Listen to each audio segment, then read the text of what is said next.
All participants on this call are currently on mute, but you will be able to unmute yourselves if you have questions throughout the session. We just ask that you remain muted while we have presenters. Also, if you have questions as the webinar proceeds, please post those in the chat box and they'll be addressed. A reminder that this is being recorded. The presentation, recording, and materials presented will be available on Illinois WorkNet. In an effort to be as accessible as possible, this webinar will be offering closed captioning, and the recording will also have closed captioning. And a reminder that if you have a faulty internet connection or would prefer to call in, you can do so by using the link that was in your original registration email. And with that, I will turn it over to the presenters for today. Good morning, everyone. My name is Natasha Tilger, and I am with the Illinois WorkNet team. We also have Olivia Miller with us today with the Illinois WorkNet team. And let me go ahead and share my screen. So today, we are going to be covering the tools that are used for program implementation and facilitation of the Youth Careers Pathway program. And I do recognize that we have some people that have used our tools, so that's very exciting. So we're glad to see you back using some, participating in some other programs. And then I did recognize that we have some people that are new to WorkNet. And so that's also exciting because we get to learn more about you and also get your feedback on as we implement the program and have some new users so we can take that information and just continue to build out and improve the tools that we make available through Illinois WorkNet. So today, what we're going to do is the first hour of this morning, I'm going to go through, and it may not even take that long, just a real high-level overview of the implementation tools. And then we're going to start out and we're going to provide you with a lot of information. And we know that you were provided a lot of information yesterday as well. So we don't want to overwhelm you, but we want to help walk you through this process. And so, we're going to take it a little bit slower so that you can feel comfortable, get used to the tools, maybe make sure that everybody's in and get the information so we really start off strong and with a solid foundation. So like I said, I noticed that there were some people that may have used our program tools from a previous program year. But it's real important that you still stay engaged, even though you've had plenty of experience with those tools. These tools are slightly different. They're all within Illinois WorkNet this year and not within the other systems as far as, putting together entering people and intake and all that kind of good stuff. So I know that some of it may seem like a repeat for you, but please still, make sure you're really listening because they are different than previous program years. And then the second half of this morning's session will be hands-on. So we really want to focus on making sure everybody has access to the Illinois WorkNet tools. If you don't have that access yet, not a problem. We're here. That's what we're here to do, is make sure that we help you get into the system. But before we leave here today, we want to make sure that everybody can get into the system and get to these tools and has the ability to continue on and continue to update the information as needed. For the second part of this as well, you'll be working at your own pace, and Olivia and I will be here to be able to provide technical assistance. It's not a whole lot of information that you have to enter in. I guess relatively speaking, I don't think it is. But we'll go over entering your grant information into Illinois WorkNet, and that's very minimal. And then entering your training program and your credentials, your work sites, and then we'll show you some other tools we have about adding appointments and uploading some files. So that's what we're going to do today. With the Youth Career Pathway System, it is in Illinois WorkNet, and we are going to be using, we call it IWIS. You might have also heard it as being referred to as the Customer Support Center, but it's a suite of tools that we have that have been continuously been developed and enhanced, improved upon over various projects that we've been working on for the past, let's say, 10 years. So but as we move forward, we continue building those out. So we have the Grantee Tools. Again, we have assessment, eligibility, enrollment. All of that is within Illinois WorkNet now. We also have a referral piece that can be used to refer your customers to your partners. We have the case management tools, which would be like identifying your services and documenting the status of those and entering other information. And then again, communication, we have case notes that can also be used to be sending messages to your participants. Your participants will have their own dashboard that they can access their career plan and other information. We have a performance dashboard, we have a program dashboard, and then the ability to add success stories. So what we're really going to focus on today are the Grantee tools. And the reason why this is important, it's not meant to be duplicative of other things you have to use for your reporting, your grant information, but it's just to have an easy access to basic information like your program name, the target population, the start date, all that kind of good stuff.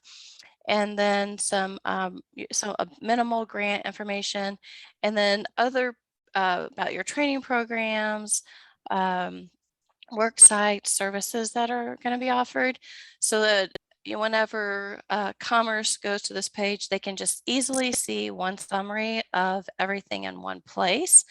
But these tools are also used to populate other areas in Illinois WorkNet. So, for example, your training program information can be used to populate an app in public pages, so it can be used as a search tool. It's also used to connect services with the training programs and training providers. So it's real important that we get this solid foundation set up right away, and then we have it all ready for whenever we're moving forward with the program. Again, like we have an area for file uploads and appointments, so those are all available in the Grantee Tools. So the main thing I want to say about the Grantee Tools section is, you think of that as your organization level. And then what we also have, we have intake, eligibility, and referral tools. So you'll have an intake, a process where you can add customers to your customer list and complete an application with them. We have it set up this time so that you can complete the application with them, or you can send them a link, an email link to the application so they can complete it on their own. You have both of those options, which is a little bit different than in previous years. Once they're in the system, then we go through the whole intake review process. So within the intake review, they'll complete the application. We have eligibility that is within Illinois WorkNet as well, and then enrollment. And so that's all part of your intake review section. And then what you see here is just like an example of an overview page. One of the things that I want to point out, because this will be important for your next steps after today, is that you have the option with this program to have partners that can also access Illinois WorkNet and the information that's related to your participants. So you, as the grantee staff, provider staff, would have access to everybody that's in your list. But if you have partners that only have access to maybe 3 of your people, your participants, then you can add that partner in this area where it says Service Integration Resource Team, and then they would only be limited to see those individuals that are part of, that they've been added to that service integration resource team. So this is an option. I'm not saying that you have to do this, but I just want to point out that that's a feature that will be available for this particular program. We also have tools that are available. What you see right here is just a screenshot of we call it a career plan. So it'd be your career plan, your ISS, your IEP, and it's set up so that it's in a builder mode. So right here you see an overview, but then you have the whole process, to review assessments, you set goals, you can add steps or services or activities, whatever terminology we want to use. And then it keeps track, of any of the updates that are made to this career plan. And you can print a copy, you can you can add case notes, or you can see those case notes. And so this is a view that's available for this builder view is available for you as a staff person. And so you'll be able to enter, start dates, end dates, planned start dates, notes. There's a variety of things and options that you can use whenever you're adding in these services. And then the customer has a view as well. And they can access, if you see over here, through their personal dashboard. So when they do this, they'll be able to access this career plan. And what this does is allows for that transparency and also to make sure that they're on the same page. They can look at that at any point in time and see where they are. If they have any questions about it, they can easily access it and ask you, if for more information or to make updates, whatever the case may be.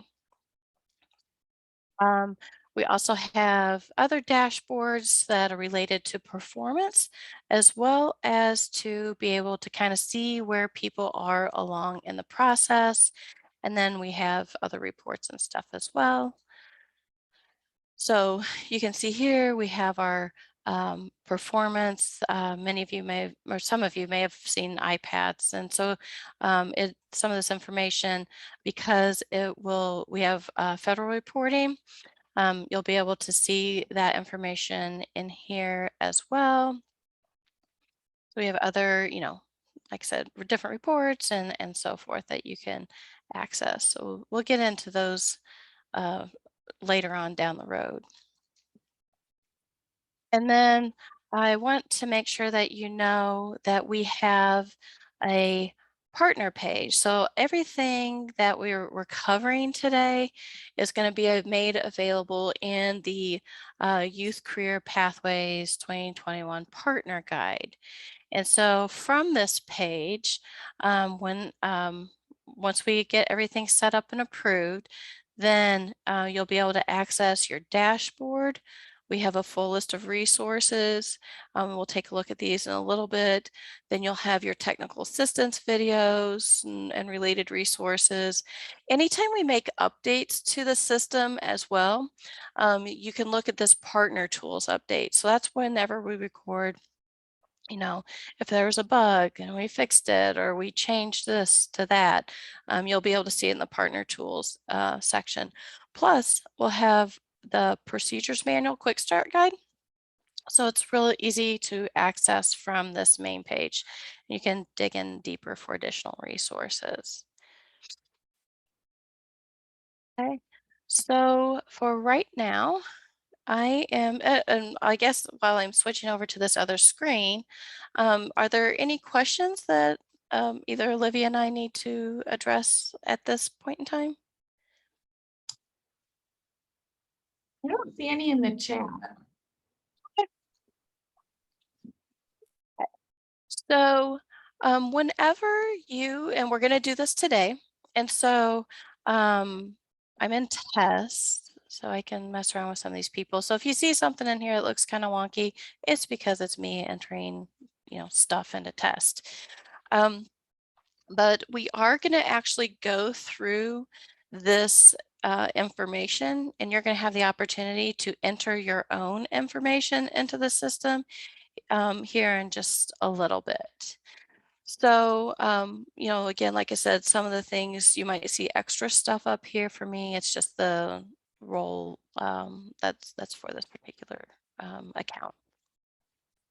So when you log into your Illinois WorkNet account, and let's say here, when you log into your Illinois WorkNet account, you can either, go to your customer support center, or you can go to, from your partner page or from this page. Either way, you get to these tools, the customer support center, tools like that in a variety of ways. But once you get to this section, then up at the top, I believe yours will say like dashboards, groups, and it'll probably have, it should better have this little folder here and, a couple of these icons. And so what you're going to be interested in today is going up to this little folder icon that says provider info. And when you come to this page, let me just refresh this page. So it'll come through as blank. And also just to make sure that my timing didn't log out. It's very possible. Oh, hopefully it doesn't not like my there. Okay, so whenever I come to this page, this particular account can go to whatever projects I have. So if some of you have DHS Youth, which I saw at least one I know person does, you'll see both of your projects here. For this particular one, we're going to go for this year's project for Youth Career Pathways, we're going to go to Ycp, and we will be updating this so that it says Ycp PY21. So once I select that, oh, maybe I needed for this one, I need to go to another. Below. There you go. This is a fake provider. So I'm going to hit select because I'm going to select, if you only have access to one, it should default to you, or you might have to select yourself. The very first part is to look at this grantee info, and you can click edit, and it's very, there's like minimal information. And I'm just going to do something really generic here. And I'm going to say maybe mine's in-school youth, and I'm going to hit save. And then I have that basic information.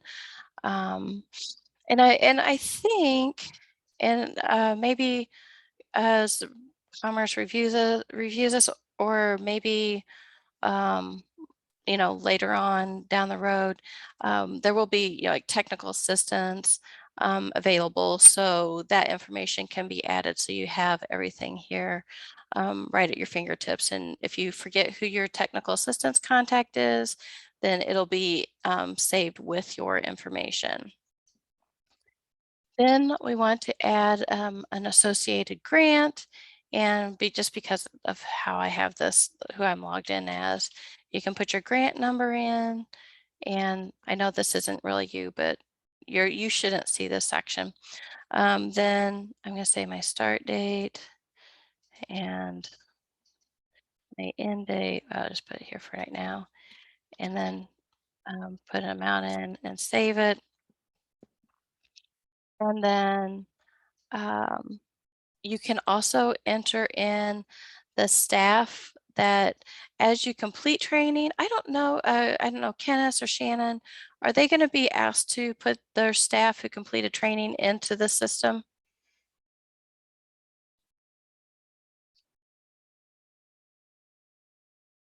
If you're speaking there, okay, there you go. Apologies. We have not confirmed yet if staff completions of trainings will be in there. We probably will we know we're going to be tracking things like, sorry, excuse me, I'm multitasking here. The trainings that staff do. However, whether or not we're going to be tracking them in Illinois WorkNet is not yet confirmed. Be prepared. Okay. Yes. And just so if you guys are, and we can put like another training skill here down here, I mean, for you. So, but that's why this is here. It's used for some programs, not everything. So as of right now, you don't need to put anything in the staff completing required training, but we will notify you if that changes. Then the next part is adding training programs. So what you can do is from here, there's a couple ways to get to it. You can go from where you were on the grantee page, or you can navigate from the training programs tab. So what I'm going to do is I'm going to add a training program. And I'm going to say whatever yours is. So I'm going to assume like a career pathway. And actually we're updating this text. So it says to remove some of this verbiage that was used for a previous program. But what you want to do is submit training for program approval. So like I said, don't worry about this today. We will be removing this text. I just don't want you to get confused by that. So I'm just going to put health science 2, and then you can type in your description. You can put in your address. And oops, pick one of these. And then you do, okay, so you put in your address and then your zip code. So you can look up your zip code. So if we did the health, if you just start typing, then you'll be able to see the different options that are available. I think one I was done was,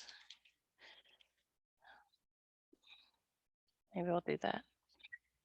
And then I can select that option and it populates the zip code. I don't really know for this occupation. We'll just say it takes 15 weeks. And we're just going to stick with health science. Now I need to find the SOC code.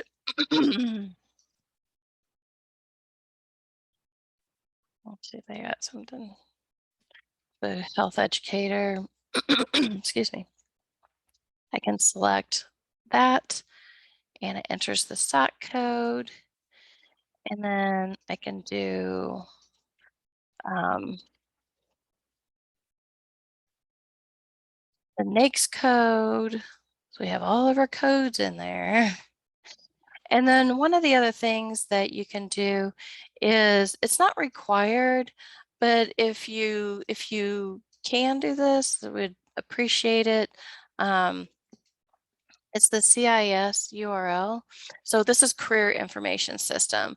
So one of the tools that Illinois WorkNet has is that we have career wages and trends that's populated or powered by Career Information System. And so what if you put in the link to that information, then it'll populate those public pages. And, if somebody wants to learn more about that particular occupation, they can easily do so. So what I'm going to do is I'm just going to copy this SOC code and I'm going to go to Career Wages and Trends. It'll open up into a new page. It's just an app. And then I'm just going to paste that SOC code in there. And then I can see, okay, well, I'm just going to choose health educators right now. And so you can see this is a type of information. So that they can access whenever they use this link. I'm going to copy this link. I'm going to go back to where it says CIS URL link. Put it in there. Again, it's not required, but it's a nice to do if you can do that. Then what is your projected number of participants to serve? I'm just going to put 15. And I'm gonna put Natasha, and then what's the minimum age for this occupation? We're gonna put 16. And then I don't remember exactly what I said I was gonna do here for in-school youth. We'll just say this time it's in-school youth. You can identify the target audience. Maybe we'll say, you know, this is secondary. But if you're post-secondary, obviously you can see all these other options that you can select from.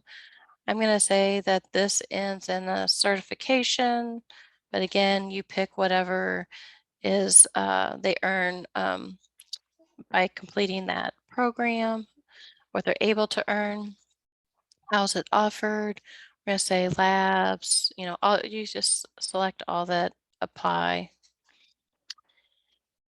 And then if there's minimum requirements, so maybe math, maybe there's a minimum requirement for reading.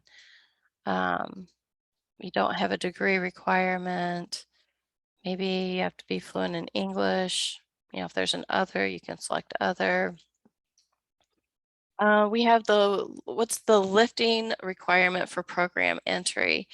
And it's not necessarily, you know, in some of our programs, this has been used as kind of like what we call a hard stop. It's not that way for this program, but it's still really good information so that whenever a person's talking about, you know, I guess setting expectations or, you know, helping with the planning process, if they're interested in entering this program. So if they know that they have to lift 50 pounds on a regular basis, then they're like, I'm going to need some kind of assistance to do that. Or if it's less than 25 pounds, they're like, you know, I can do that. That's not a problem. If there's a standing requirement, you know, they at least need to know that there's some kind of standing requirement, or maybe it's, you know, 4 hours or, you know, off and on for 4 hours. At least it's a discussion point. Are they required for sit for long periods of time?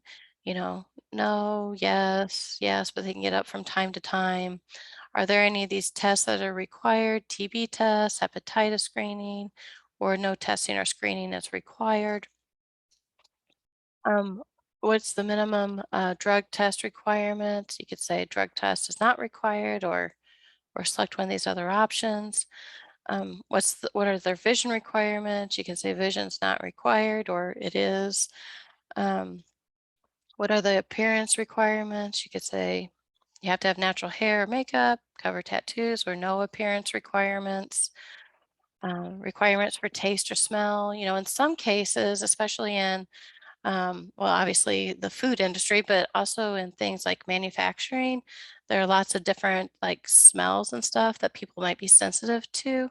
So you can indicate if there's no taste or smell requirements, or if, you know, like there's this really strong smell that you have to be either able to handle, or we need to get you some other device to, I guess, help you breathe. I don't know.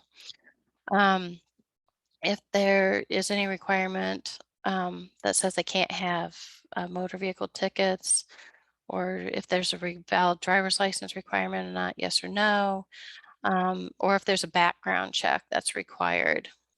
In some instances, you know, somebody that's has a felony or violent felony, maybe they might not be able to go to a place where there's children and, you know, small children or something like that.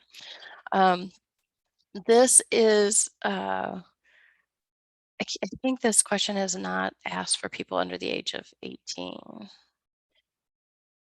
And then also, just to let us know, is the training available by bus, train, and driving? And what are the primary language spoken for this program? Right now, we just have English or English and Spanish. And then credentials. So the other thing that's going to be updated on this page, but for today, or it might already be updated in production, but I was hoping these would be hidden for today, but they're not. So we'll work around that. One of the things that we want you to do is you have credentials that are part of your program that I'm sure were part of the whole process of why you were selected.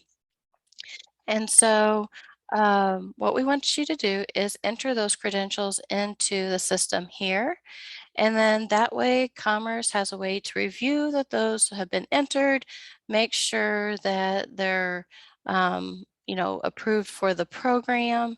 And then also this will help whenever you're documenting credentials later on, because it will use this list of credentials that you have. So you don't have to retype it. You just select it from a list.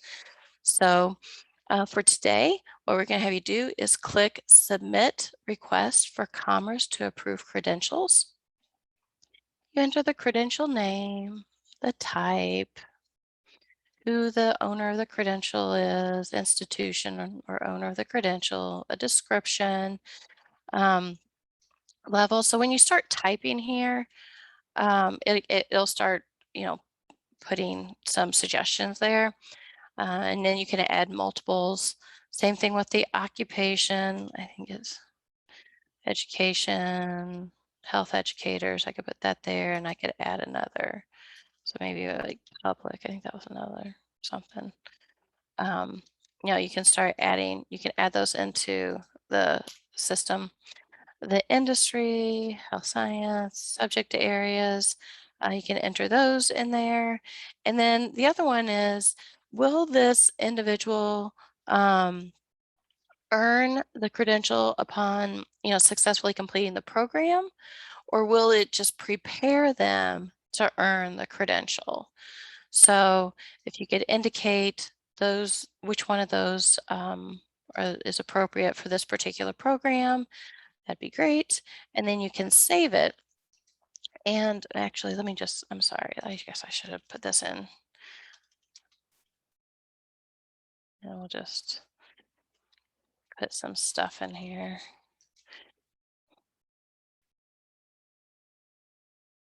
And then there we go, one of those, and I don't know. I don't know what else. I always put health science. I'm going to say it prepares them and save. And then once it's added to the list, again, you know, you can view the details. If you're like, oh man, I entered the wrong one, you can either update it or you can just remove it. And then what Commerce is going to do, they're going to come in here and they're going to be like, oh yeah, yep, this is what we were expecting. And then you can't see it, but they'll be able to have a little section down here that says it's approved or not approved. So you won't be able to see it, but they will have the option to approve or not approve this. So if it says not approved, then obviously they're just going to contact you and ask you to update the information or have a discussion about it. No big deal. Okay. So I guess let me go back to my grantee page and double check and see what I'm in here as and just update this page. Hey, Natasha, we had a question about credentials. For add credentials, industry recognized credentials only, or are other non-counting credentials allowed, such as OSHA, CPR, first aid? And should the GED be entered as a credential, or is that a separate screen? I think that's a great Commerce question.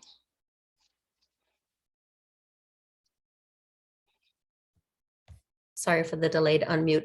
At this point, additional credentials can be entered, and we'll address them if you've entered one that we're not going to count towards your outcomes at a later time.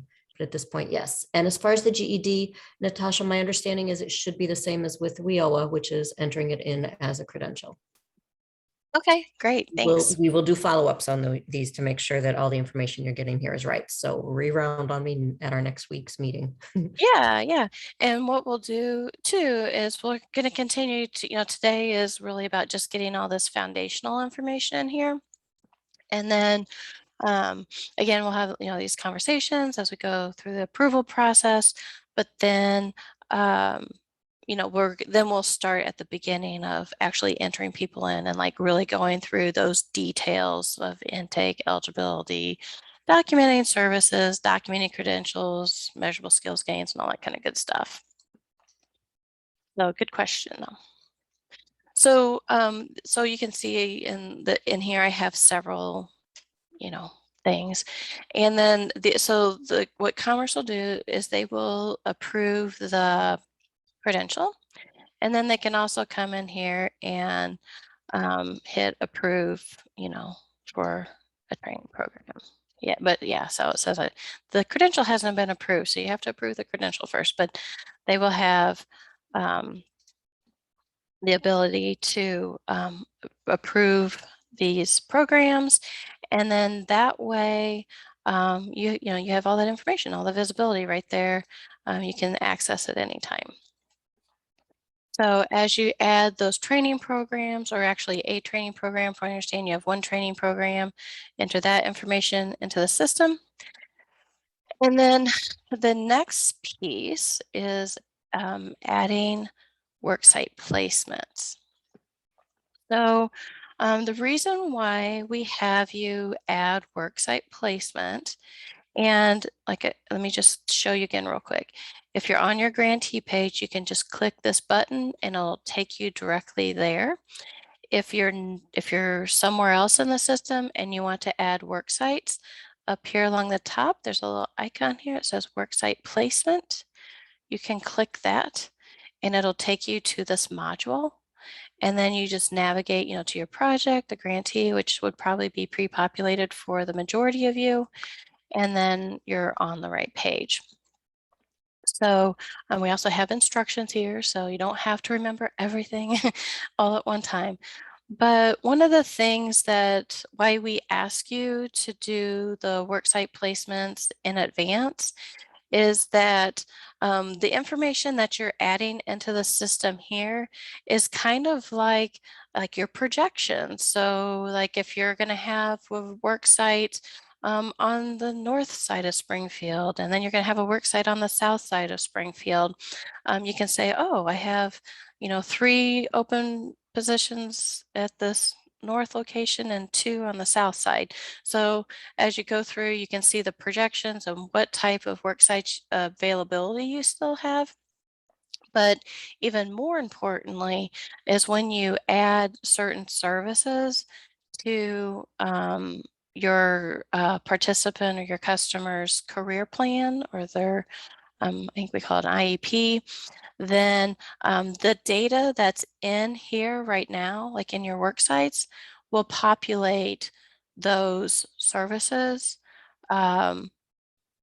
So you don't have to enter them later. It'll pull from this existing list. Okay. If you don't have it in there before, it basically is just going to prompt you to do it. So it's not a showstopper, but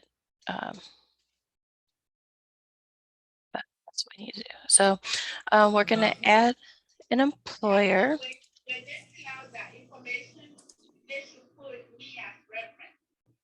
I'm not sure if a person's asking a question or if they put that in the subject line.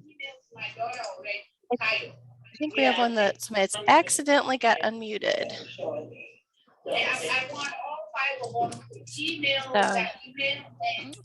I don't know if Molly or somebody, if you want to go ahead and mute. I don't think they intended for that. Preferably in the Okay, so then we have, let's say, I always use Tilger Tools, but so we'll go ahead and use that. So I can have Tilger Tools, I can have a description, I can put my website URL in there. And if you have that, that's really helpful, so that, later on, whenever they're, if Commerce has questions, or they want to review the information, it's just nice because it provides like the more of a complete picture, so they don't have to bug you to find out more information. If they wanted to, they could go to that website. But again, it's not required.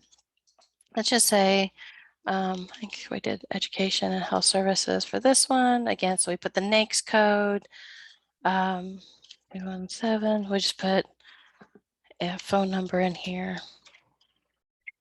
And you can put a secondary phone number in here. And I always use 123 Street, so obviously it's not going to come up with anything. And then, oh, we'll use Leanne since she's in here. No, we won't use that though.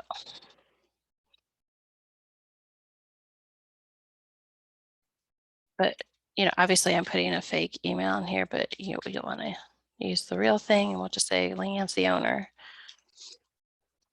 And add a phone number. And you can add an alternate phone number. And I think I filled out everything that's required. So if I want to add a work site, I'm like, oh, I already entered all the information. I don't want to enter it again. I can just click, oh, the work site is the same as the employer, and then it's all entered. Or if it's something different, then that's fine. You can just enter the information yourself. For this demo, I'm going to save us a little time and say it's the same site. And then I want to look up a SOC code. I think I did health educators, and then select it. And I want to put a description in, and I'm going to say maybe this is like a work experience.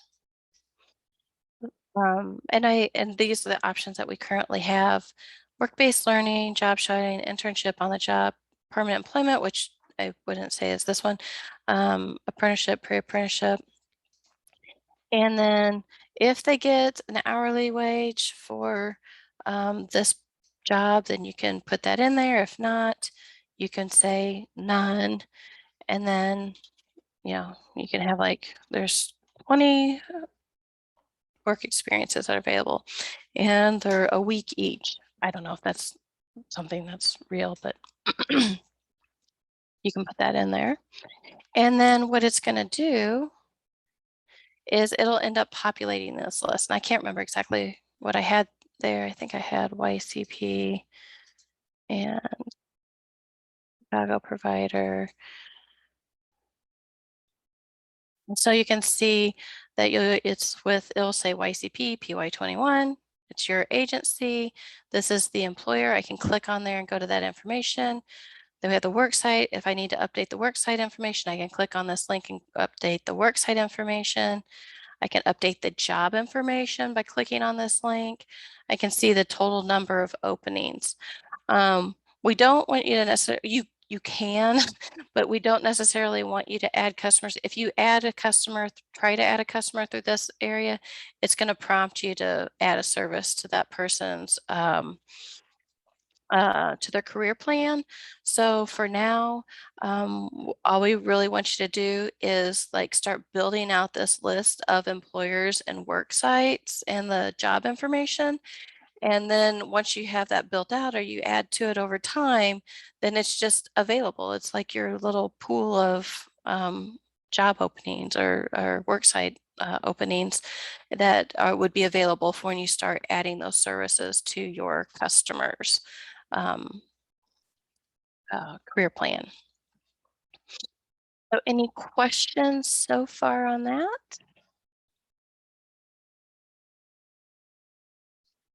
Not hearing anything, you can stop me or let me know. Natasha, I Yes. wanted to backtrack on a question real quick that was in the chat. Eric had asked how the program contact field is pre-populated, and that is referring to the training program. So we're jumping back a little bit. Eric, that's populated based off of users you've given access to for your organization. Yes. And then Eric also asked what are the start dates and end dates that we will be using. Kenneth, that might have been answered privately because I saw a thanks, Angela, for everyone. I don't know if the commerce team wants to answer that.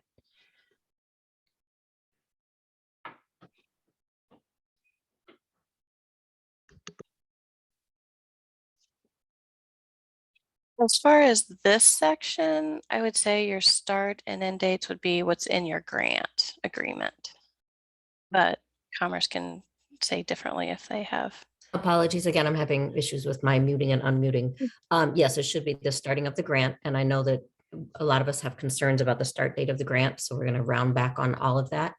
But yes, thank you. Okay. Any other questions, Olivia? Nope, that I think is all of them. If I've missed anybody's questions, please go ahead and put those back in the chat, but I think I got them all so far. All right, great. Okay, so we really spent a lot of time on the grantee details, but I wanted to, because it has like all these quick links just that'll take you to where you need to go to these other tools. And again, we're just populating our foundation right now and making sure that you can access the tools. There's one area that you don't have to do anything with right now. Actually, you don't really have to do anything with it at all. But because we're going to go ahead and populate this services section for you. And so that will populate in this area all the different services that are available that can be used for this program. And so it'll have, the category, the service name, but what I really want to point this out to you is that it'll have a description there. So you can easily reference, oh, wait a minute, what am I supposed to use for that? Because sometimes the service name isn't as intuitive as what it seems like on the surface. And so when you look at that description, you can be like, oh, I think it's this. And you go to the description, like, yeah, that's right. Yep, that's the right service I should be using. And obviously that would probably be more in the beginning, but just know this is your quick reference to the services that are allowed for this program, as well as a description for each of those services. And you can access that all on your Grantee Details page. Okay. So this is pretty intuitive. It's not complicated. So again, if you have multiple programs, then you're going to have to, navigate to it. But otherwise, it should be populated to what your default is for what you have access to, if you only have access to one area. So we have an upload file section. So different things that you can upload. And I don't know that, I'm not exactly sure what's required to be uploaded in this section, but the one thing that's nice about uploading the information to this section is that you have it all in one place. So when somebody has a question, they can be like, oh, well, the first place commerce is going to go is they're going to look in the system, and then they say, oh, this is the agency MOU. Okay, good. And so not that you don't want to hear from them, but it might they can just access the information on their own instead of having to reach out because it's already available. So you could put your MOU there. Any contracts, maybe this is even a better place to put like the staff training piece, whatever, maybe it's a list of people that have completed certain types of training or something like that. Performance improvement plan. Oh yeah, definitely worksite agreements. Like if you have all those different worksites that you've added in, this is a great place to upload those worksite agreements. So like they're easily available. And you don't have to dig into someplace to go find them. The other is the performance improvement plan.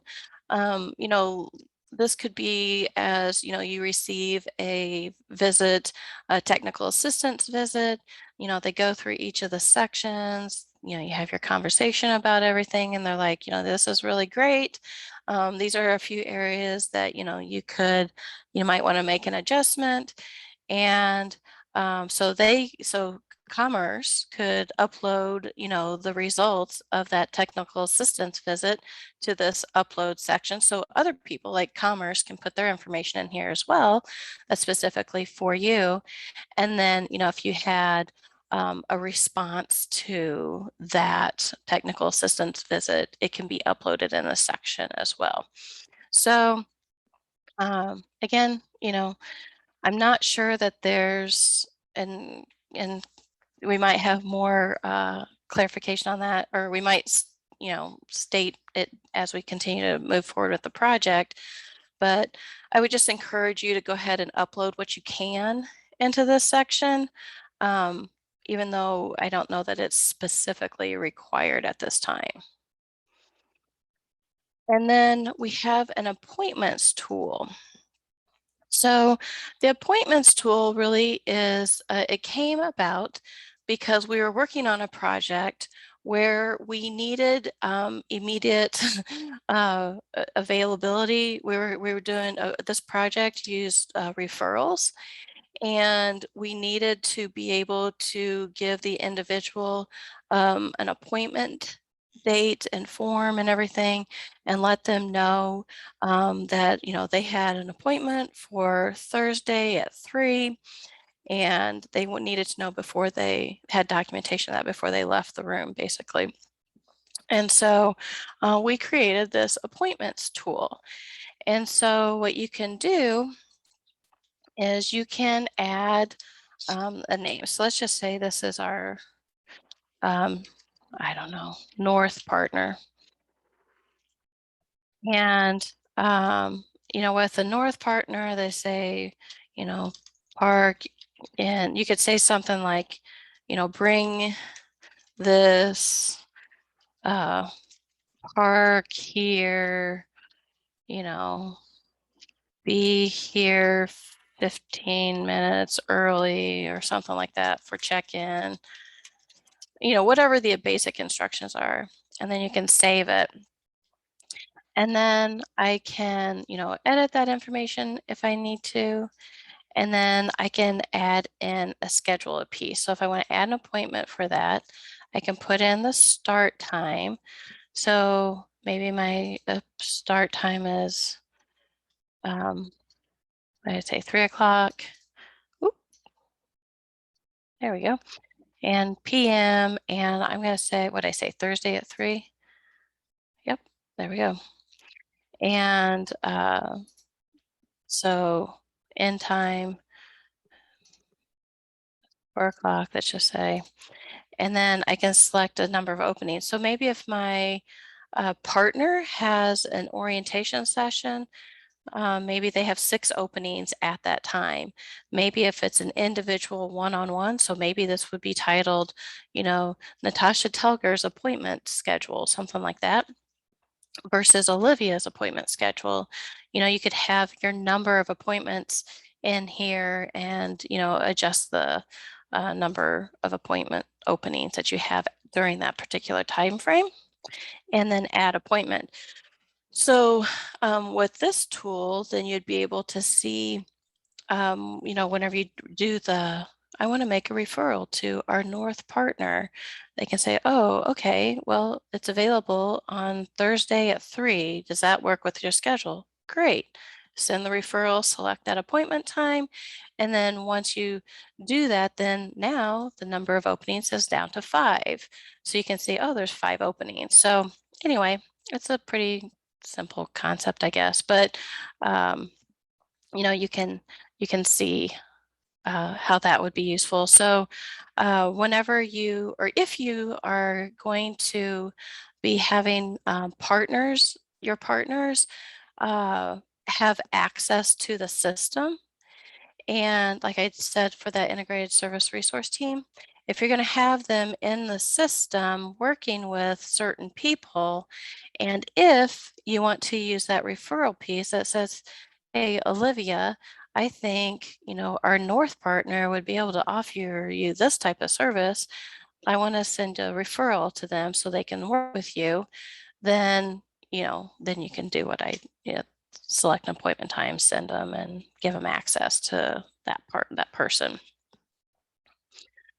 So, any questions?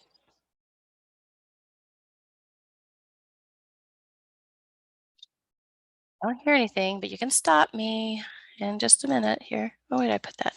Okay, so what we're going to do now is, because some of you I might lose some of you, and that's fine, especially if you're familiar with the tools and you know what you have to do, you're good. I'm hoping that please don't leave me until we confirm that all of you have access to the tools, because I'd really like to just get that hammered out and make sure there's no issues on that front at all.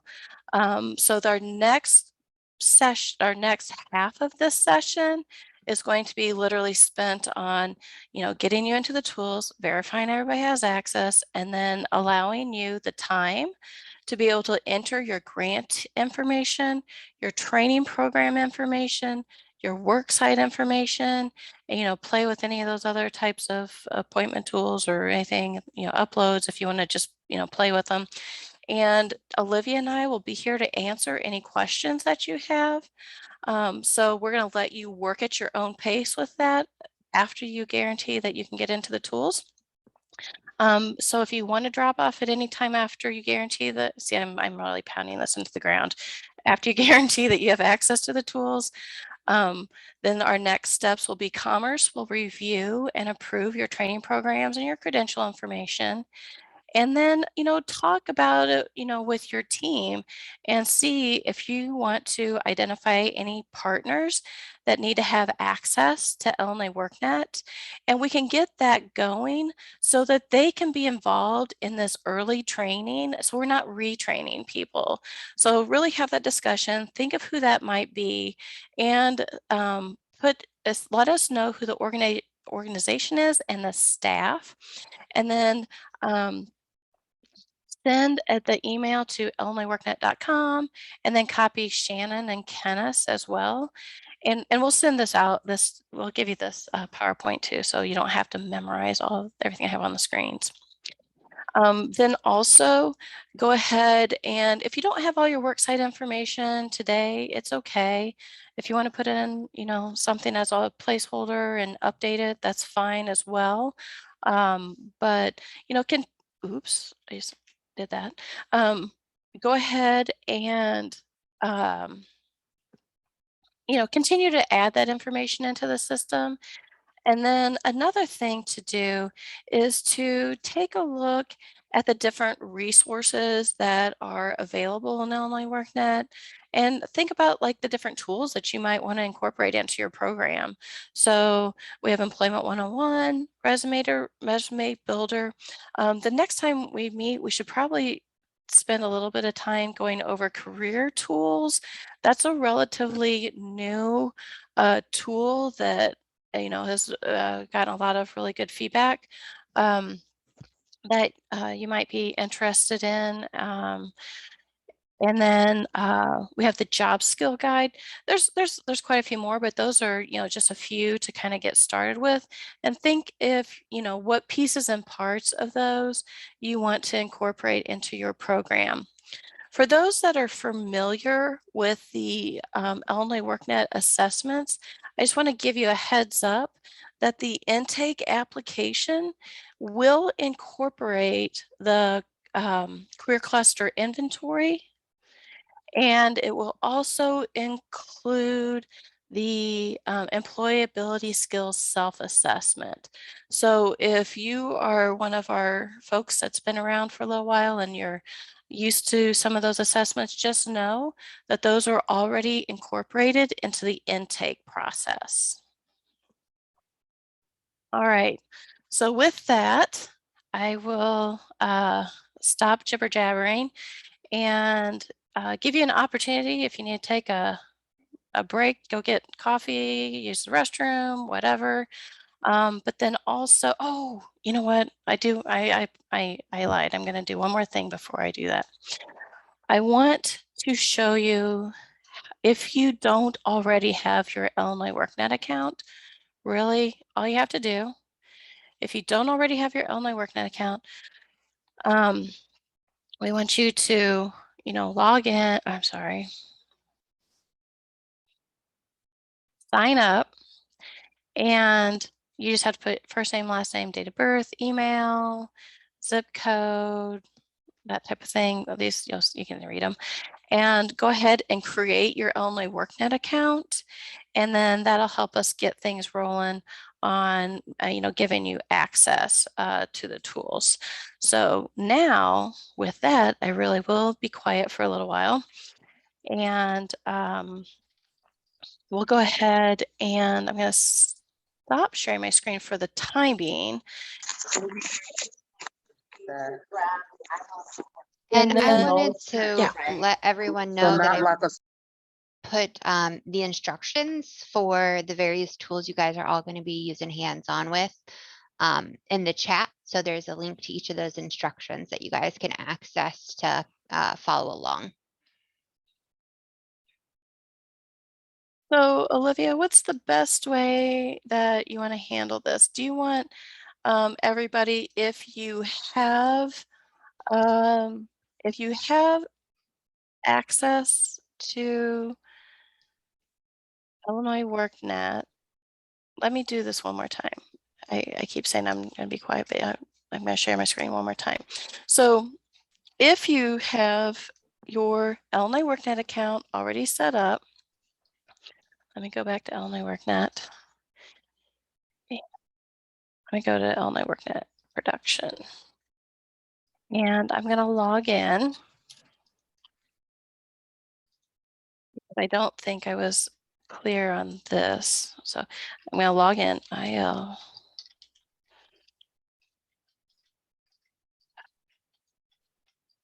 Okay. And then, okay, so once I'm logged in, so if you already have your Illinois WorkNet account and you already have been given access to the tools, one of the ways that, or for today, this is one of the ways you can get to the tools, but for today, for right here in this hour, what I'm asking you to do is go to, once you log in, go to My Dashboard and go to Customer Support Center. And it's going to take you to this whole suite of tools. So when mine comes up, I have access to, I don't know, 50, 60,000 groups. So takes a little bit. But once my thing comes up, you'll see that up here is where I want you to go, right here to this icon. So I log into WorkNet, go to My Dashboard, go to Customer Support Center, and then go to Provider Info. Oh, so what if your agency already has an account, but you don't have access? So we need to know. I just answered Okay. that in the chat. Yeah, so a lot of you folks have been given an account, but I have some that I still need to give access to. So yeah, if you're having issues, okay, good, Eric, you should have access. If you're having issues, or if you don't have an Illinois WorkNet account and you set up an Illinois WorkNet account, after you set up your Illinois WorkNet account, I need you to put your username and organization in the chat, because I'll have to set you up with partner level access and then give you access to the Ycp tools. If you do have an account, but you're just not able to see the tools, still send me your username and the organization you're associated with, and then I will go ahead and get you Ycp access, because if you're not seeing it, it's just that you don't have access yet. And please keep in mind that I am one person going through all of these, so I will let you know as soon as I get people added, but it might take me a little bit to get to yours. So I'm going to be muted doing that. Right, I was just about to clarify the multiple emails that have been going out with this information. Olivia's been really responsive, and I know that some people have already said how quickly she acted, but give her a few minutes on all of them. And if we don't respond, you might want to give me a nudge. So we don't flood Olivia.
Oh, I was muted.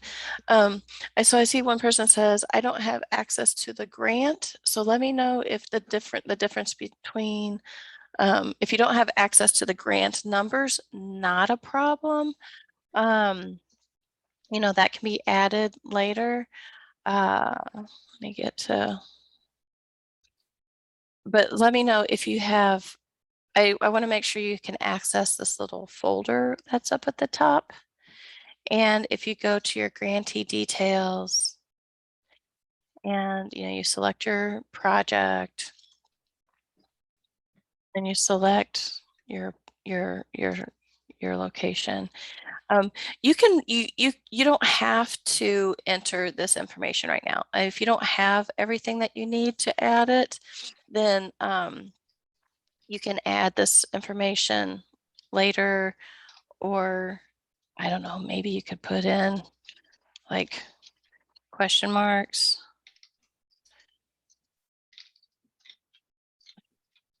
something like that. I don't know what edit checks are on here. I think if we kind of left it kind of open. Oh, Natasha, real quick, for folks that I'm giving access, you may need to log out and log back in to see your access.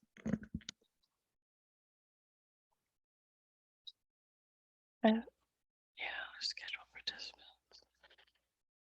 I think we need to add in, oh, we don't need to do scheduled participants because it's down in the other section. Yeah, so if you don't know your grantee number, if you wanted to put in question marks, you could put in there. There is a edit check on the dollar amount. So I mean, if you wanted to put in something like 1111, something like that, just to know that that needs to be updated, that'd be like a red flag to let us know that that needs to be updated. But like I said, you can still continue on without adding this right now at this time. The main thing is to get your training program information in there and work sites.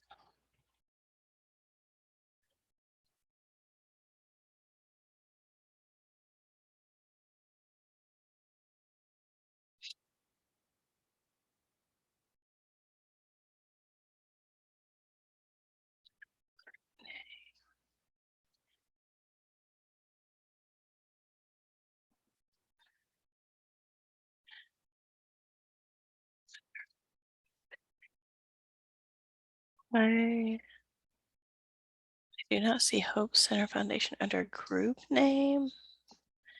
Would it be under like this provider?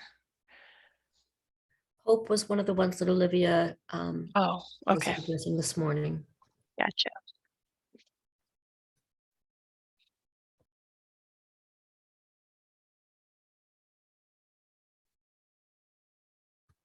And thanks to all the grantees online as we, you take your break, take care of yourselves as we get everyone updated. So a necessary process.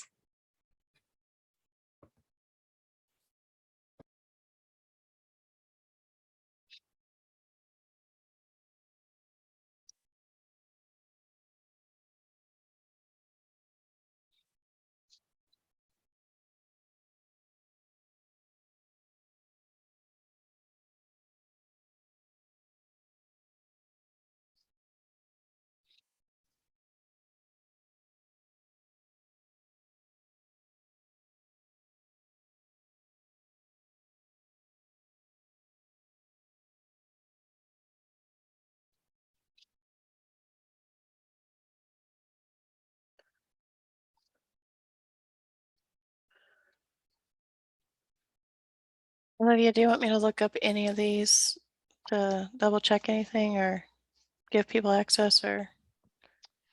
Yeah, if you want, you can. Ted is the next one on my list if you want to start with him.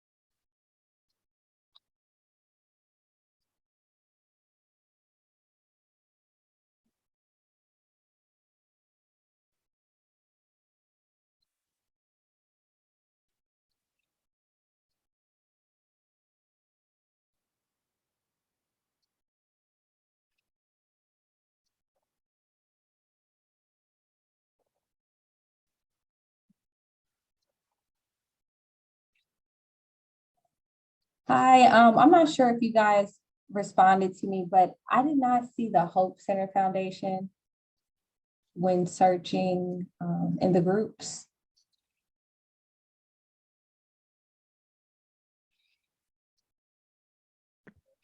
One Right. second, let me finish up the account I'm working on and then I can jump down to, haven't made it to that yet. One second. Okay, got it. Thank you. Thanks.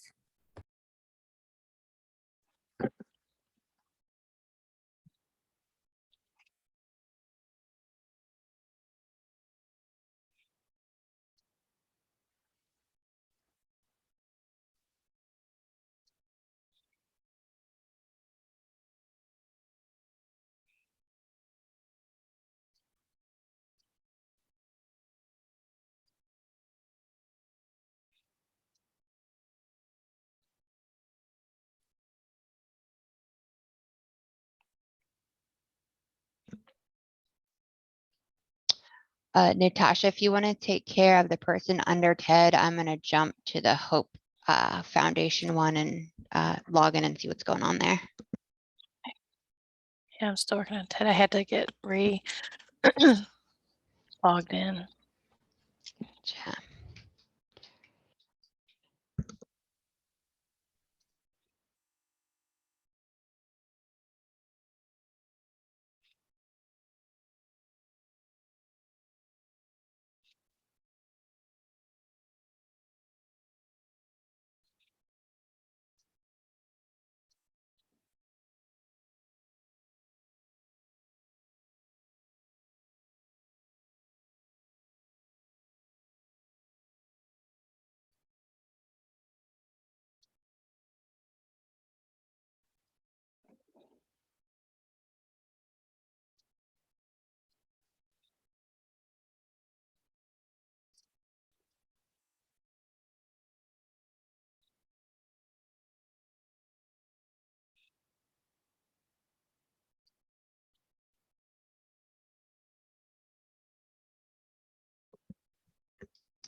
And for the Hope Center question, are you looking to add your grant, or what tab are you on that you're not able to see it?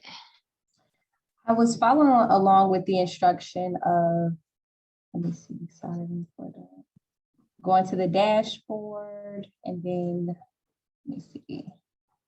It was the initial instructions you gave to follow along with. And go into the Customer Support Center. Yes.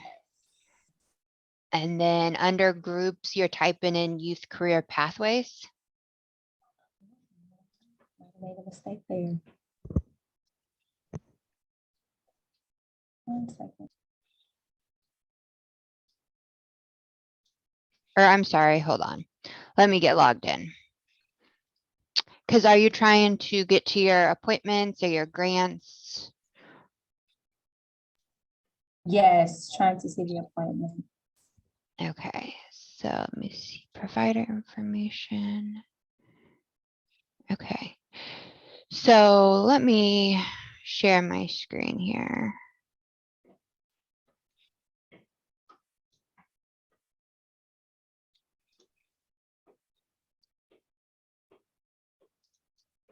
Screen one, sure. Alrighty, so let me go back. So you will go to get access or to get into the tools, because you already have access. You'll click on my dashboard, and then under partner tools, you'll click on the Customer Support Center, which it sounds like you did that. Right. And let that load. And this is true for, everybody trying to get access.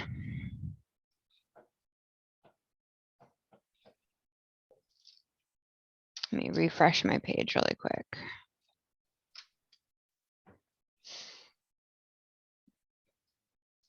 All right, dashboard, Customer Support Center.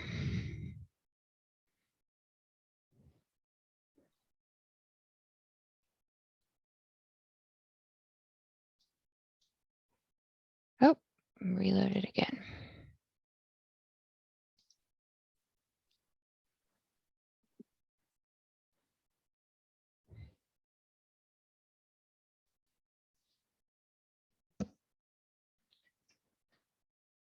I'm sorry, I'm not sure why my internet is going so slow all of a sudden. I was just in there. No problem.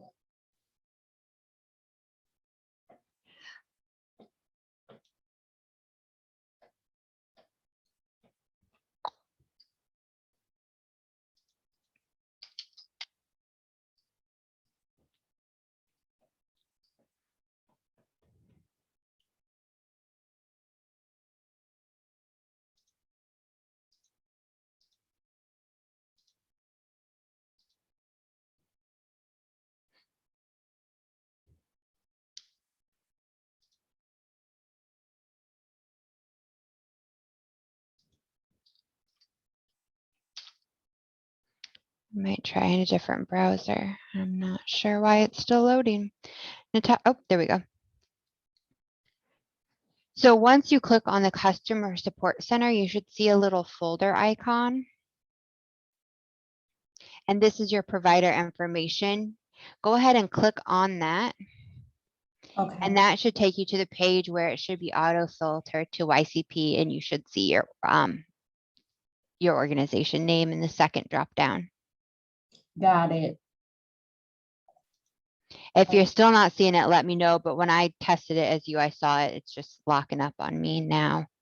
I put it in the search group name, so that's what I did wrong. So Gotcha. thank you so much for going back over that. No problem. Natasha, where are you on the user list? And I will jump back in on that. I just got done with Ted. My internet was slow too. Okay. I will. Oh, where are we?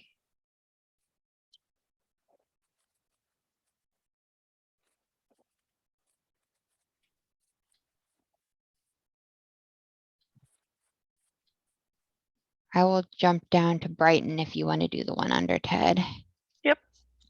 Okay.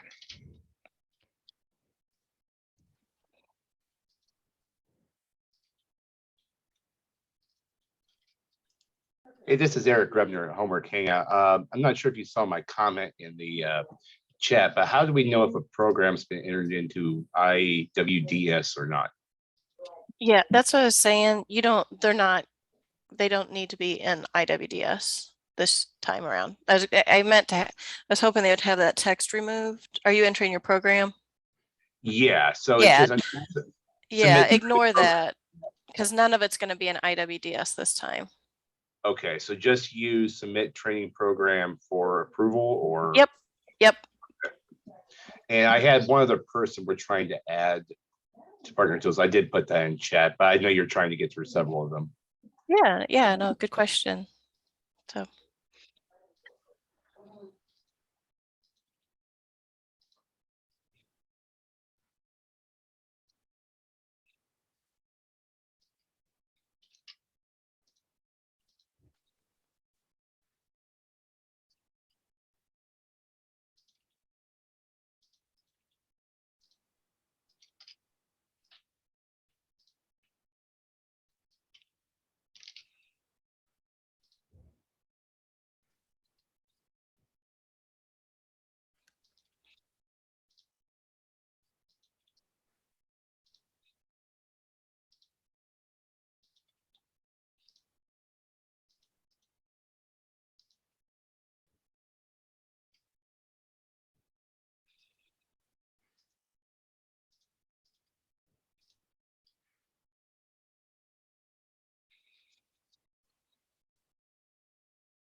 And then Ted, you should be able to have access now. I'm not sure if you saw my message or not, but.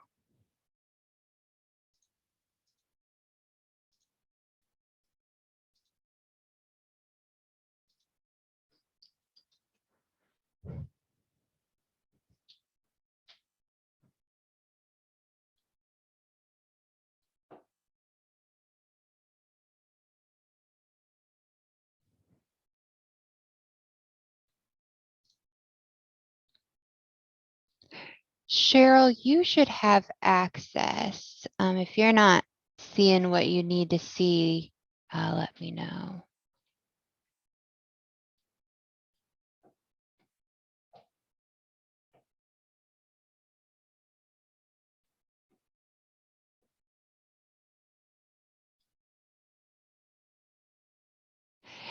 And Latanya, are you going to, or you don't see YCP? Okay, I will check yours here in just a minute too. Thank you. I'm gonna finish up this one I'm working on and then I will jump to that. Sarah Masters is also saying she doesn't see YCP as an option. Okay, I haven't added her yet. I'm not quite that far down on the list. There you go, Sarah. That answers that. So I have like 2 more until I get to you, Sarah.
Brighton, you should have access now.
Latanya, try logging off and logging back in, because when I log in as you and go to provider information, I see YCP in the drop down. And Okay, that goes doing for it. oh, go ahead, sorry. No, said I'm doing it now. Thank you. Okay, yeah, so for everybody who I have said has access, you need to log off and log back in order for that access to go through. I'll recheck folks too, just to make sure, but it should save you some time and get you in the tools a little quicker.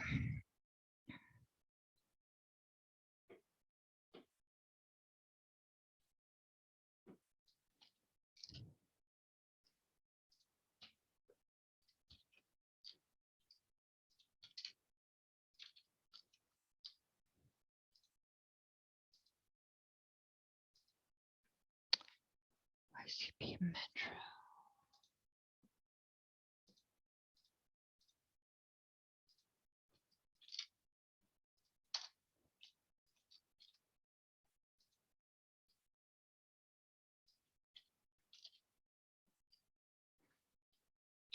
Okay, Rochelle, I changed your account to a partner account and you should be, and added you to the group, so you should be able to access that now.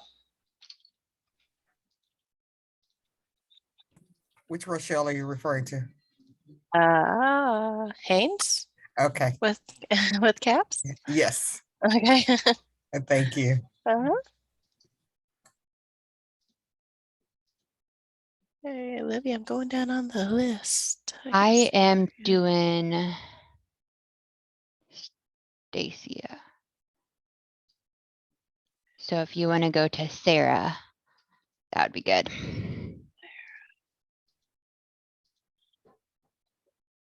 Yes.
Olivia, I just sent you another message. All right, I'm going to finish this up and I will take a look at that. Thank you. Yeah.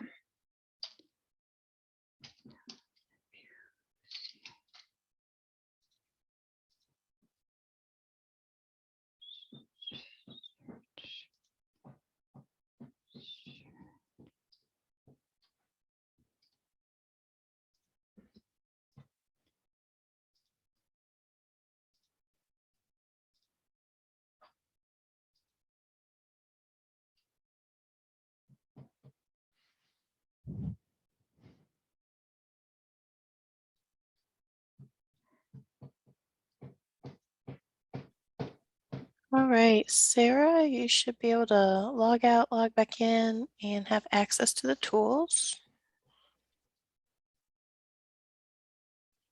Yeah, and same with Gregory Vaughn, access is granted to log out and log back in. And do you want me to do Dawn? Thank you. Olivia, want me to do Dawn? Yeah, I'm going to jump back down to Latoya or Latanya's Okay. question.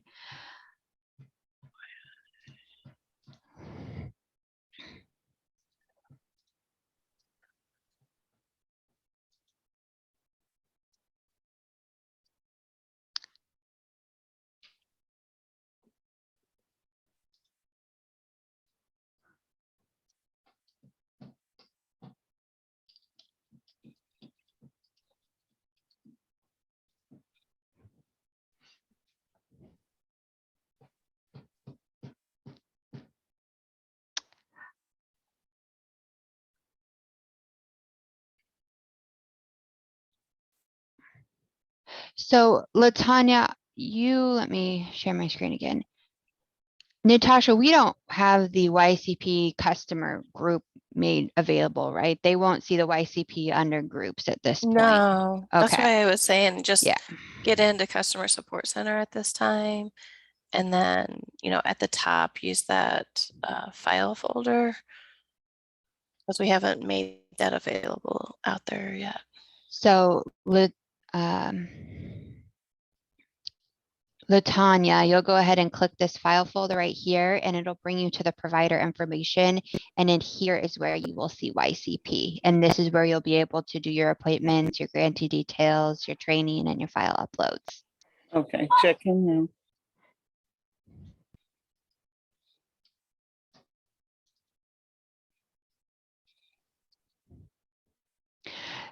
Are we having the meeting at 1, Natasha? Yeah, we can check in and see whoever has any questions. I'm not sure that we'll need the entire time, but we can be available for anyone that has. Did you say you wanted me to unmute someone? Oh, no. Oh, okay, sorry. I thought you said, I thought I heard Yeah, no, unmute. she was talking about the meeting at 1. So I'm not sure people need the time, but if we need the time, then we can do that. Okay, so Don, you should be able to log out, log in, and see the tools. And Natasha, Cheryl has access, so we can skip down to whoever is next.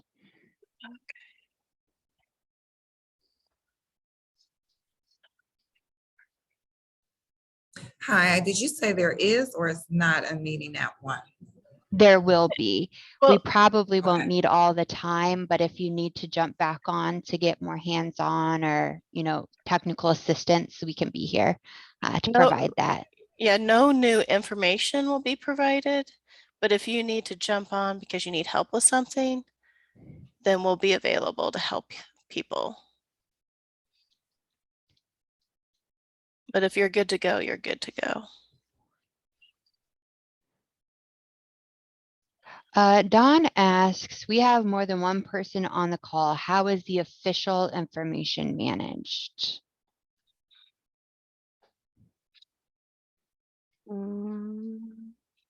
Whoever, yeah, I'm not sure I totally understand, but other than whoever you have identified on your team to, I guess, be like the primary contact, if that's what you're talking about, as far as the grantee information is concerned. And Eric asked, I think what is supposed to be a similar question. They have more than one person for partner tools at Homework Hangout, and you can have more than one person helping to manage this information. yeah. It's not just a one person kind of thing. So I'm going to add your other individual, Eric. Oh, you are okay. LaShonda? Yeah. Okay. I don't see partner tools. So I had Brighton? just added him. So Brighton, is that resolved? Did you log out and log back in after I got you added?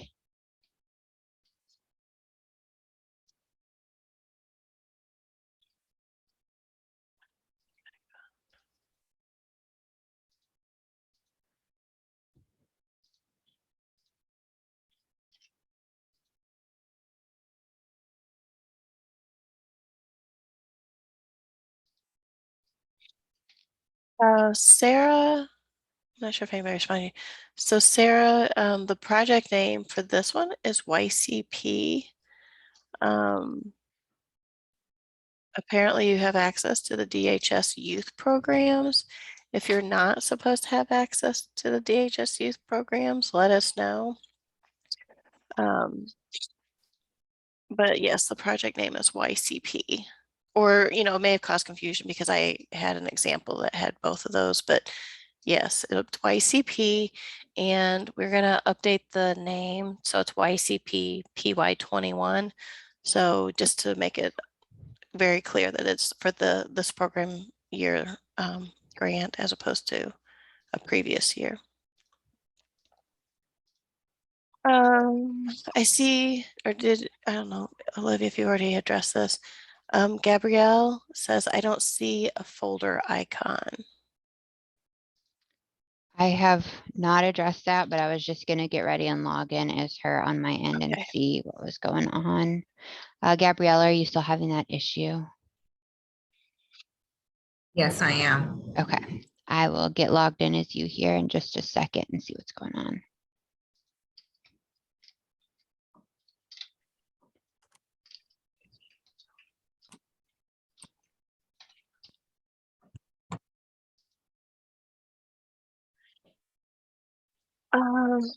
So Marvin Holman, did you need to have access? Or I guess I could check real quick. Yes, I'm trying Okay. to get access right now. All right, let me give you access. And you're with CAPS? Yes, ma'am. All right, thank you.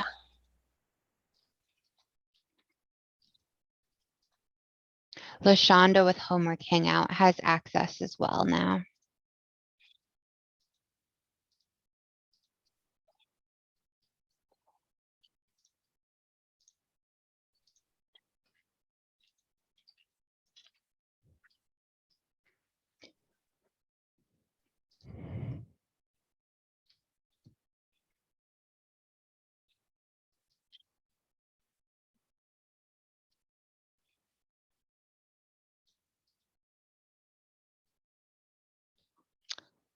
Hmm.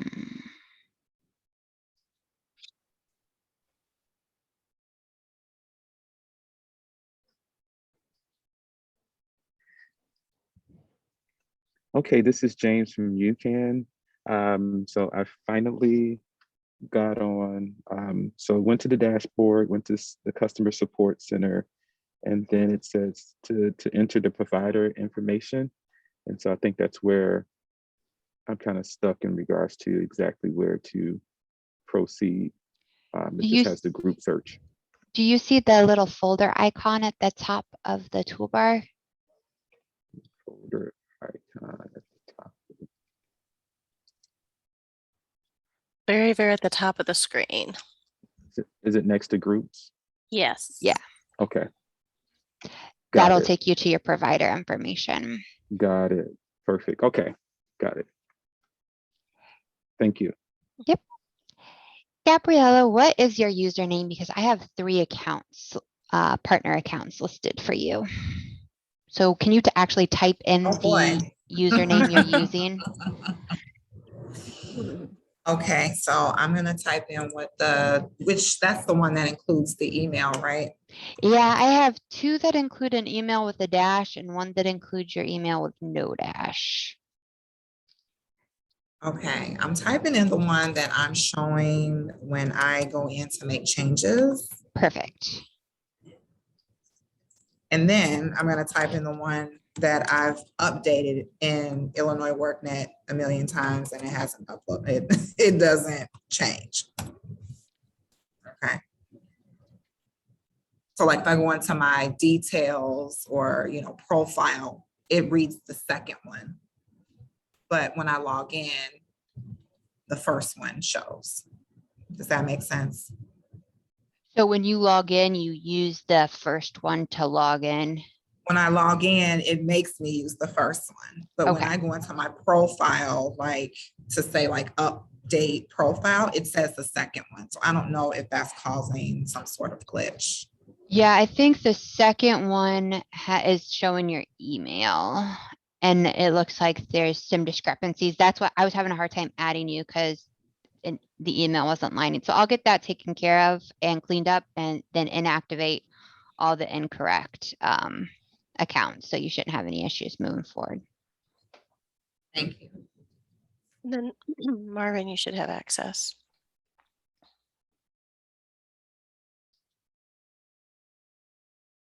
Thank you. I'm logging out and logging back in now. Okay.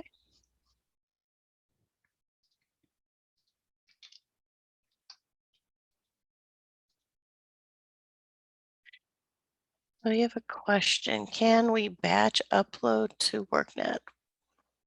What are we wanting to batch upload to WorkNet?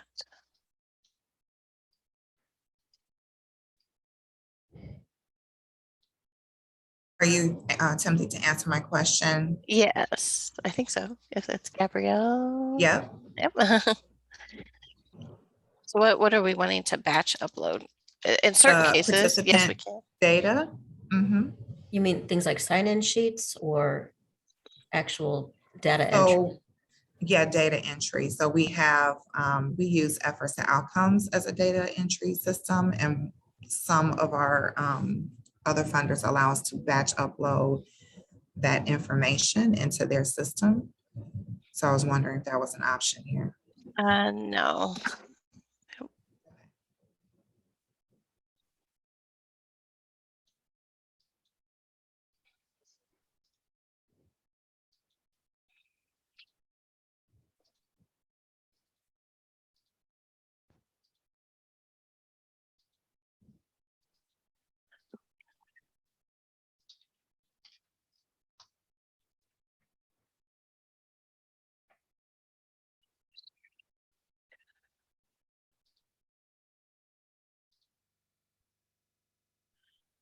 Where are you on the list?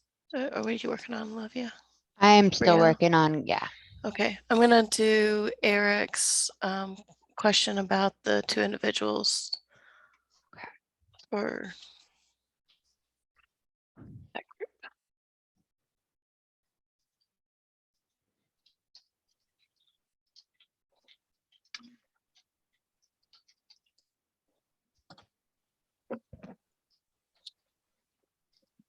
Hey, Natasha, Lydia, I also had another question. The on the credential entry, is there any credentials that are already in the registry?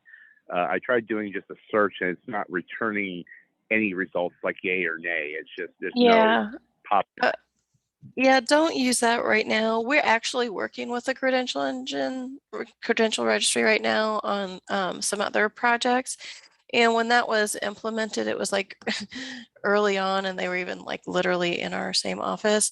But we've been working with them and they've been making a lot of changes. So once those changes settle down, then we're going to do that search again. So in the meantime, just if you could just use the link for now. The link to add them. Yeah. Okay.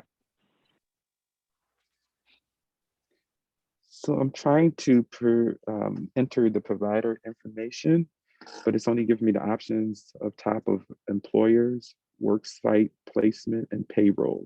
Is that what I should be seeing? Yeah, at the top of it. 1 second here. Come on.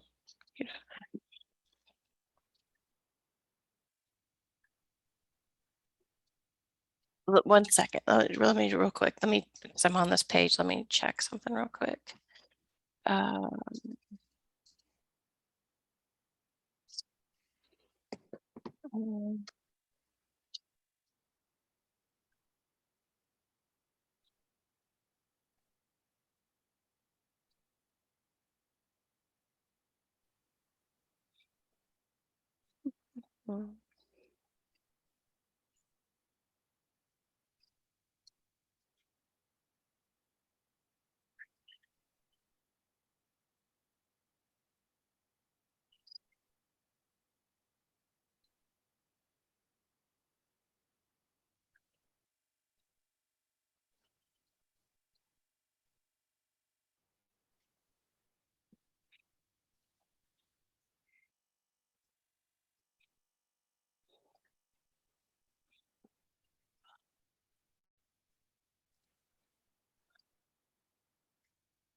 Okay, Gabriella, go ahead and try logging off and logging back in with that account you provided me, and you should be good, but I just want to make sure we got everything. Okay, so should I log in with the ink? Log in using the same username you always log in with. Okay.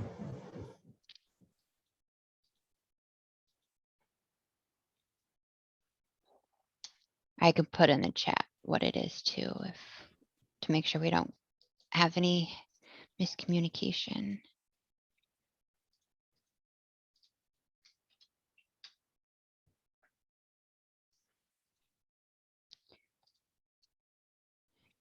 Thank you.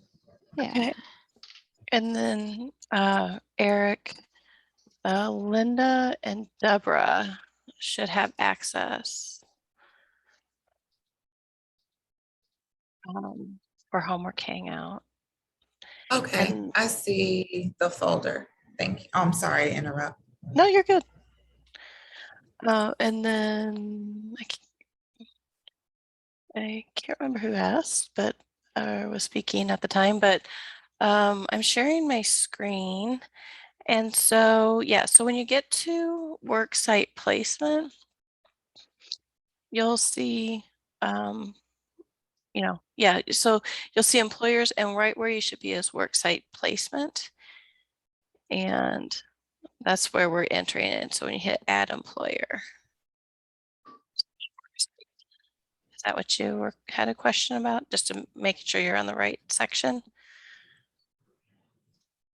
Can you repeat that again? I'm sorry. Yep. So whenever you're on, so if you're on the grant management page, if you clicked it, the button, then it'll take you to this Worksite Placement screen, like you can see on my computer. Or if you go to this little icon up at the top for Worksite Placement, it'll take you, this is like the landing page. And Okay. so I'm actually in production, so I don't want to like mess with people, but you can pick a program, or it would be YCP, and then it should have you listed here, unless you have access to multiple programs, and you might see I more think there. that might be the issue, because up top it has just Illinois WorkNet, and then grantee provider, just IWDS customer. I don't see YCP, and that's what I was looking for. Okay. And I'm sorry, I'm sharing my screen. So who is speaking? James Hollins from James. UCAN, Chicago. Okay. Stop sharing.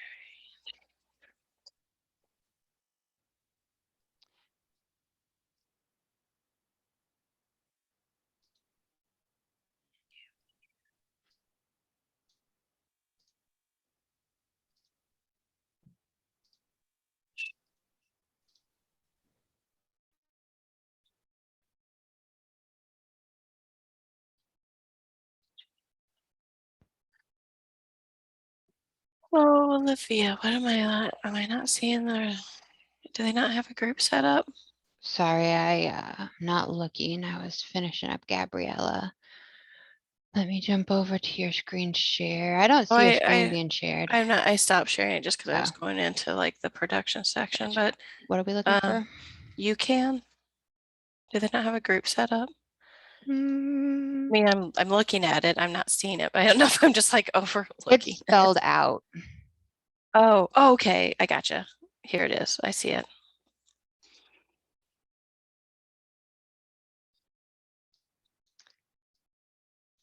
Linda Dillon, or did you get, who was it? I thought I heard you say it, but I just want to make sure. Marvin access? Yes. Okay. So that takes me down to Eric, Linda, I got both of both of those are in the Deborah. system. Okay. I was gonna say, I did not have them on my list, so I'll add them.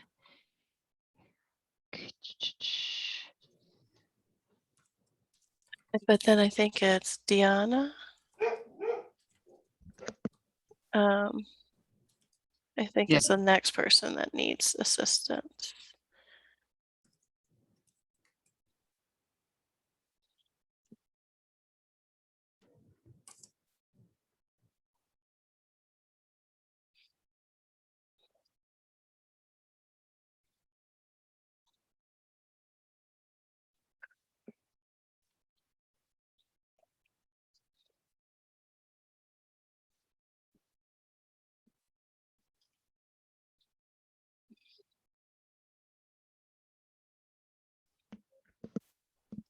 I had a question directly sent to me about if they don't have their grant agreement yet, where can they find their grant number?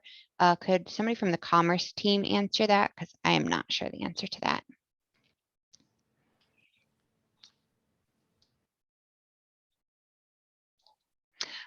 Sarah, once you have access, you can stay on the webinar to use the tools and get stuff set up and then use SSTA, but you're not required to. Oh, that was already answered. Sorry. But I'm glad you brought it up again because Ted caught that the link previously provided for tomorrow morning is not accurate. So I put an updated Thursday morning link in the chat. And I believe that Natasha went through the process for just putting in a number for now until grant agreements come out. Am I right, Natasha? Yes. Yes, placeholder. Natasha, did you get Deanna No, Hart's I didn't. question? I'm working with James Hollins at the moment. Okay, I will take a look at that question. Can you guys please put the placeholder number in the chat? I can barely hear you. Can you say that Oh, again? For the placeholder number, all I did was put question marks. Oh, okay. Yeah. And then like for the grant, the dollar amount for the grant, I just put in ones because it requires you to put in an actual number there. There's an edit check there. So Got it.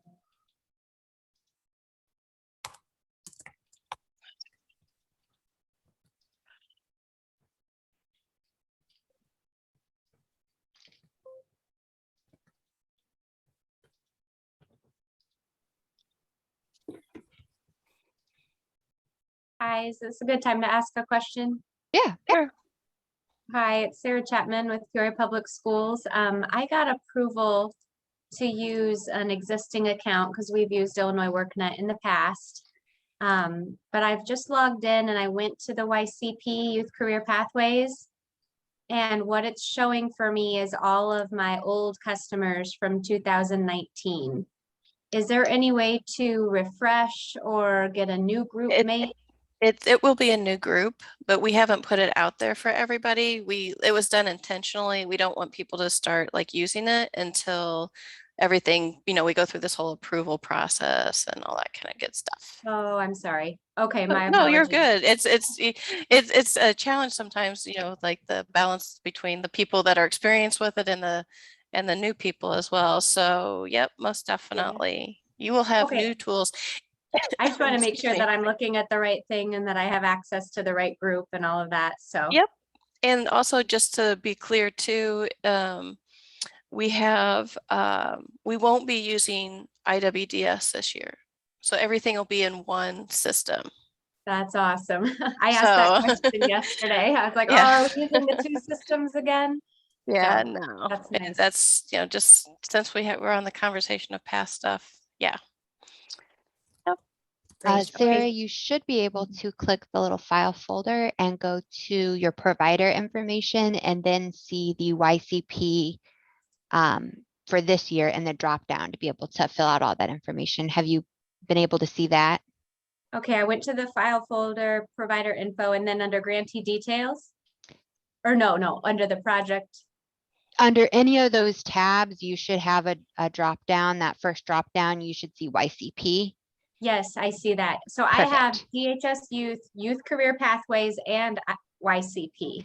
Yes, so Ycp is the new one, and we're going to be changing that to say Youth Career Pathways PY21 to be more clear. But Oh, you right. can start adding your training providers and grantee information now using that Ycp and getting set up. Okay, so I can set up all the provider info, and then at a later date, it will refresh with a new screen for customers. Correct. So once we get everybody set up with their grantee details and training programs, we'll then open up those additional tools for the customers. Okay, great. I'm sorry if that was already said. I had conflicting meetings at 11 o'clock, so I might have No missed worries that. at all. Okay, but I'm back with you. Thanks. Good. And then James, you should be able to access those tools. You might have to log out, log back in. Okay. And Diona Hart, I hope I'm saying that right. I have just given you access, so you will need to log out and then log back in, and then you should still be able, or then you should be able to see YCP in your drop down under your provider information.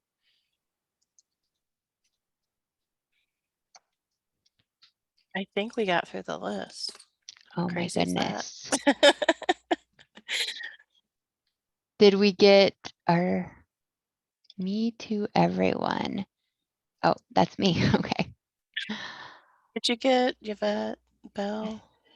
There's a group for build. Yeah, there's a group for build. Yeah. You should see that when you log back in. But Where do The I last name find that? Bell. Did you get Bell? Last name Bell, Yvette Bell. I don't think I did. That does not sound. You guys Or yeah, got I me. I'm did. in. Yeah, I did. Okay, I'm in. okay. I got a direct message that says, where do I find the access request form? My Workforce Innovation Board office will be entering students into Illinois WorkNet. I know you're talking about access to the YCP tools. Oops. I'm assuming that's what you're wanting access to. Lori, do we great. still have you on? I see the, okay, YCP, and then UCAN popped up. And then from there, where do I enter? Is it add employer? Worksite? I'm sorry, hold on. Are we, James just is getting into the tool. yeah, Mhm. let me just share my screen here. I'm So when sorry you, to interrupt. Molly, is there anything that everyone needs to do in case we're bumping up against that 1 minute timeline here? Nope, if we go a little over a minute, that's okay. I just wanted to give, time heads up. I am hosting another webinar on this platform, but not for a little while. So Okay. we have a couple minutes. And I can jump back on at 1 if that, yeah, Yep. if that's better. either way, for your, just real quick, for your worksite placement, when you go here, I don't know if you can see my screen, but Okay. when you go from your grantees, if you click on that edit worksite placement, or if you go to this icon, this is your landing page. Mhm. And so it should default to whatever your program is and your Okay. information, and then just click Mhm. add. Yeah, it's gonna make me choose one, but I picked an old one too. Helps. Yeah, I see Anyway, but that. yeah, you click Okay. the button here and it'll Okay. walk you through the add employer. And if it's the same, if your worksite and your employer is the same thing, just do that little checkbox that says employer is the worksite, and it'll, you can kind of limit the amount of data entry you have to do. Okay. So just to be clear, Natasha, as long as we can see the YCP project and we go in and add all the grantee details, worksite placements, credentials, any MOUs, is there anything else that we need to do right now to get set Nope. up?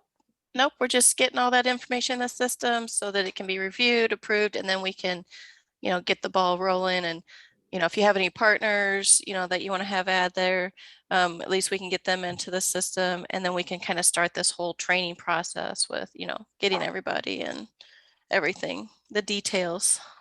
Okay, when you say add partners, you mean the worksite placements?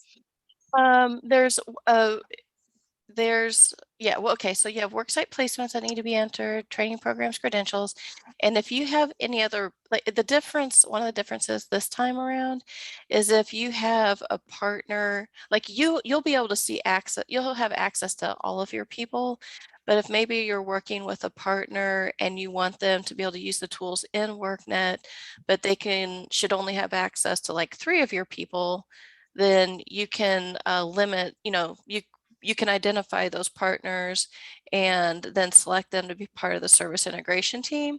So when they Oh, you log mean in, like staff partners, like employees that I work with? no, they would be like you. They would have access to your people. But let's say that, or whoever, yeah, I guess, I'm assuming that they would have access to all the same people. Is that Yeah, true? like our Okay. success coaches have in the past. Yeah, but I'm confused who the But partners would let's be. say that somebody was providing, I don't know, some type of other type of service. I don't know, some kind of mentoring or rehab type service or something like that. I don't know. And they needed, Oh, like a support service, like an Yeah. outside provider. Okay. yeah, or, you know, if it's a trainer from someplace else or something like that, I'm with you you know, now. that's an option. And where do we add them? You just email them to, and we'll send out the PowerPoint that has the instructions in the next step that says email it to info at, and then copy Shannon and Kenneth. Oh, okay. So we don't have to add them under any tab No. under the provider info. Okay. Yeah, no.